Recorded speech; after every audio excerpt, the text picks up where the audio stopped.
السلام علیکم ورحمۃ اللہ وبرکاتہ۔ عزیزان کرام، نماز پڑھنے کے لیے گھر سے نکل کر مسجد جاتے وقت راستے میں پڑھنے والی دعا کا ذکر ہم کرتے ہیں۔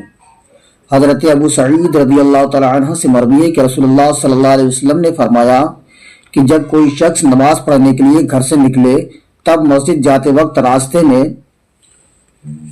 اس دعا کو پڑھے تو اللہ رب العزت 70,000 فرشتے مقرر فرما دیتا ہے۔ اس کی مغفرت کی دعا کرتے رہیں وہ فرشتے، اور حق تعالی اس پر متوجہ ہوتا ہے اس وقت تک جب تک کہ وہ نماز سے فارغ نہ ہو جائے۔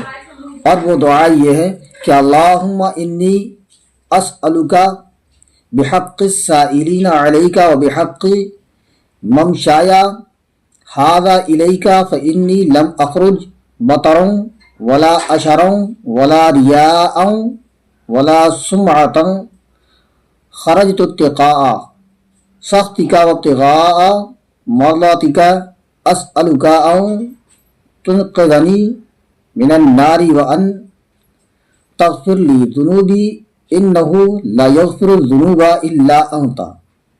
دوستو، مسجد جاتے وقت گھر سے نکلنے کے بعد گھر اور مسجد کے درمیان چلتے وقت راستے میں یہ دعا پڑھیں، بڑی عظیم ترین دعا ہے۔ دوستو، اگر ویڈیو اچھا لگا ہے تو لائک کمنٹ کریں، شیئر کریں۔